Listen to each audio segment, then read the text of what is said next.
यदि वास्तव में कृष्ण मिला तो ज्ञानियों को नहीं मिला। यदि वास्तव में भगवान की प्राप्ति हुई है तो वो ज्ञानियों को नहीं हुई। मेरे कृष्ण की प्राप्ति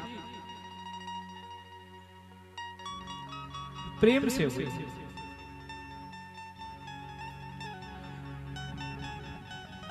और वो प्रेम से भरा विशुद्ध हृदय गोपियों का, जिस प्रेम की चर्चा करने मात्र से जवान लड़खड़ाने लगती है, जिह्वा स्तब्ध हो जाती है। भगवान के लिए उस प्रेम की चर्चा करने के लिए ये जीव की सामर्थ्य नहीं है। वो संत स्वरूपा गोपियां अपने लाला को, अपने कन्हैया को हृदय से लगा के रखती हैं।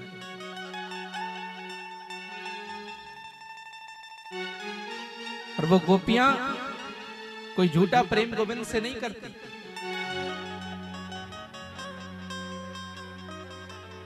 हमारे तुम्हारे प्रेम झूठे हो सकते हैं, हमारे तुम्हारे प्रेम संसार के लिए हो सकते हैं, लेकिन उन गोपियों को कुछ नहीं चाहिए, केवल कृष्ण, केवल कृष्ण। एक बार कहीं कन्हैया के दर्शन हो जाए, और हम तो कितने अभागे हैं कि परमात्मा की सृष्टि में रहते हुए उनकी लीलाओं के दर्शन नहीं कर सकते। वास्तव में यदि गोविंद को पाना है तो अपने हृदय को साफ करना होगा। और आपका हृदय जब तक साफ नहीं हो सकता, जब तक आपके हृदय में विशुद्ध प्रेम की प्रीति जागृत नहीं हुई, ये दुनिया वाले के जितने भी प्रेम है, जितने भी संबंध हैं, ये सब स्वार्थ से जुड़े हैं। हम सब स्वार्थ के कारण एक दूसरे से प्रेम करते हैं, लेकिन सच्चा प्रेमी आपका परमात्मा है, सच्चा प्रेमी आपका कृष्ण है।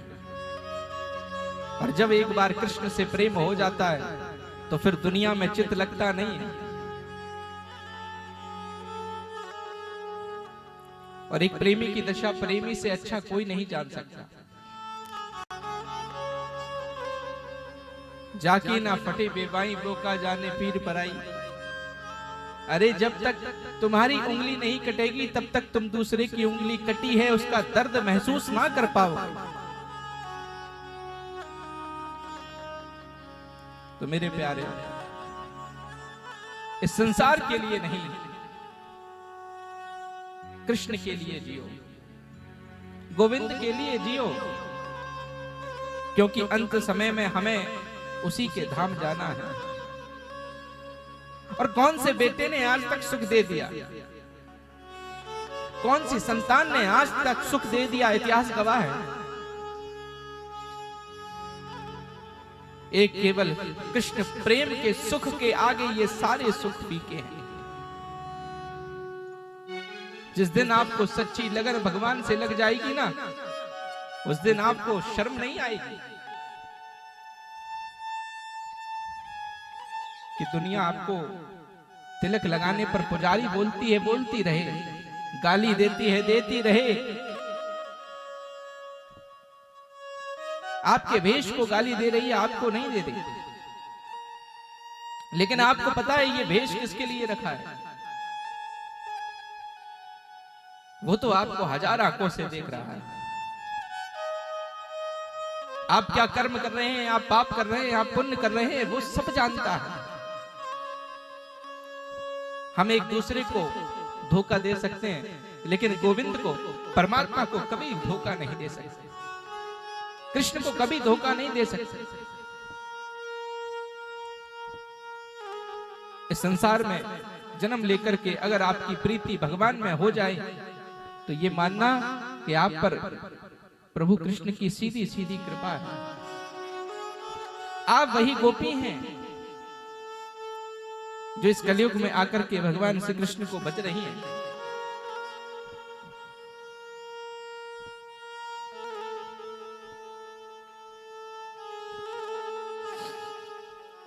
एक बार मेरे कृष्ण की ओर नजर उठा करके देख लो। मैं बहुत गंभीरता से कहना चाहता हूं, आपने अगर एक बार मेरे प्रभु के दर्शन कर लिए तो दुनिया के दर्शन करने लायक नहीं बचोगे। एक बार जब प्रभु को नजर भर करके देख लिया तो किसी और को देखने की इच्छा ही नहीं करेगी। पर बात तो वही है कि विश्वास कैसे हो। विश्वास है इसीलिए तो मूर्ति में भगवान है। विश्वास है तभी तो गंगा का जल गंगा मां है। विश्वास है तभी तो रिश्ते हैं। विश्वास है तभी तो संबंध है।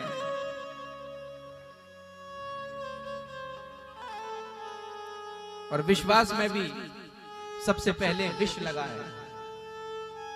तो जिसने जब तक विष को नहीं पिया उसे सही मायने में विश्वास का अर्थ समझ में नहीं आ सकता। तो विष को तो पीना पड़ेगा और विष को पी करके ही रहना पड़ेगा। जिसको जमाने में गम का जहर पीना आ गया, ये सत्य है, उसे यहां पर जीना आ गया।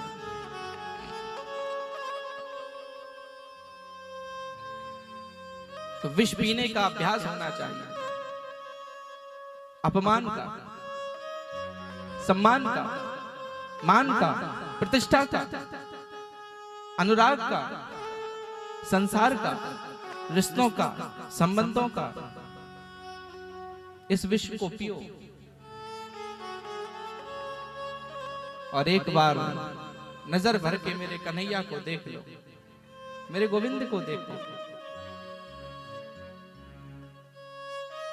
क्योंकि अब जितनी निकलना थी निकल गई, जो बची है उसको ही सुधार लो। रात का भूला अगर सुबह को घर आ जाए तो उसको भूला नहीं कहते। बोलो राधे राधे। क्या करें भैया, हम कृष्ण प्रेमी हैं और एक कृष्ण प्रेमी का विरह का दुख जो होता है वो कृष्ण प्रेमी ही समझ सकता है। बोलो राधे राधे। गोपियां